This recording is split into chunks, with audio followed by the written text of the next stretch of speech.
Israel और Iran के बीच जंग लगातार 5वें दिन भी जारी है और दोनों की ओर से ही हमले और भी ज्यादा घातक होते जा रहे हैं। ईरान ने इजराइल को अब सीधी चेतावनी दी है, अगर इजराइल अब भी नहीं माना तो ईरान अपनी न्यूक्लियर शक्तियों का इस्तेमाल करेगा। इसी बीच अमेरिकी राष्ट्रपति डोनाल्ड ट्रंप ने ईरानियों से तेहरान खाली करने की अपील की है। उनका कहना है कि ईरान ने न्यूक्लियर डील मानने से इनकार कर दिया है, इसलिए हालात बेहद गंभीर हो गए हैं। अमेरिकी राष्ट्रपति इस समय कनाडा में G7 की बैठक में हिस्सा लेने के लिए पहुंचे हुए हैं और ऐसी खबरें सामने आई हैं कि ट्रंप इस मीटिंग से जल्दी निकलने वाले हैं। व्हाइट हाउस ने बताया है कि ट्रंप कनाडा में चल रही G7 देशों की बैठक को एक दिन पहले ही छोड़ देंगे और वापस अमेरिका लौट जाएंगे ताकि वो अपने नेशनल सिक्योरिटी काउंसिल के साथ हालात पर चर्चा कर सकें। फॉक्स न्यूज के मुताबिक ट्रंप जल्द ही एक आपातकाल मीटिंग बुलाने जा रहे हैं। फ्रांस के राष्ट्रपति इमैनुअल मैक्रों ने ट्रंप के इस कदम को सही बताया है और कहा है कि फिलहाल सबसे जरूरी है कि ईरान और इजराइल सीज फायर पर राजी हों। ट्रंप ने अपने social media platform truth social पर युद्ध के बारे में चिंता जताते हुए लिखा, ईरान को वो डील साइन करनी चाहिए थी जो मैंने दी थी। बहुत अफसोस की बात है कितनी जानें जा रही हैं। साफ कहूं तो ईरान को कभी भी न्यूक्लियर हथियार नहीं मिलने देना चाहिए।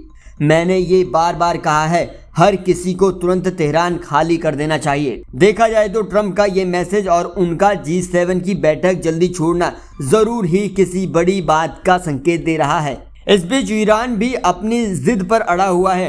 ट्रंप पहले ही ईरान को धमकी दे चुके हैं कि अगर ईरान ने अमेरिकी चीजों को किसी भी तरह का नुकसान पहुंचाने की कोशिश की तो इसका अंजाम अच्छा नहीं होगा और अमेरिकी सैनिक ईरान पर तूफान की तरह टूट पड़ेंगे। वहीं इजराइल भी लगातार अपनी ओर से ईरान पर हमले कर रहा है और साथ साथ अमेरिका से उसका साथ देने की गुहार भी लगा रहा है। ईरानी मीडिया ने बताया कि मंगलवार सुबह तेहरान में धमाकों और भारी एयर डिफेंस फायर की आवाजें सुनाई दी गई हैं। तो इजराइल के तेल अवीव में भी आधी रात के बाद एयर सायरन बजा और एक बड़ा धमाका भी सुना गया।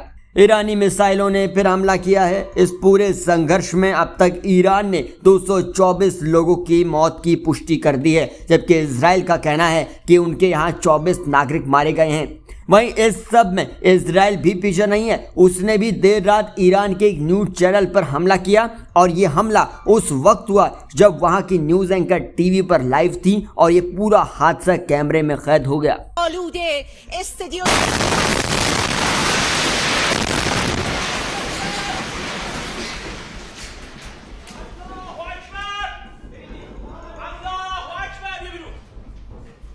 सोर्सेज के मुताबिक ईरान ने ओमान, कतर, सऊदी अरब के जरिए ट्रंप से कहा है कि वो इजरायली प्रधानमंत्री बेंजामिन नेतन्याहू पर दबाव डालें कि वो फौरन सीज फायर माने।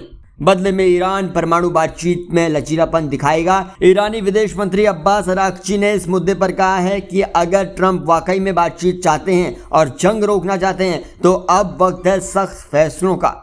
जब तक इजराइल हमले नहीं रोकता हमारी जवाबी कार्रवाई भी जारी रहेगी। ऐसे में अब जब राष्ट्रपति ट्रंप भी G7 की बैठक को बीच में छोड़कर जाने वाले हैं तो हो सकता है कि दोनों देशों में चल रहे युद्ध का कोई समाधान निकले।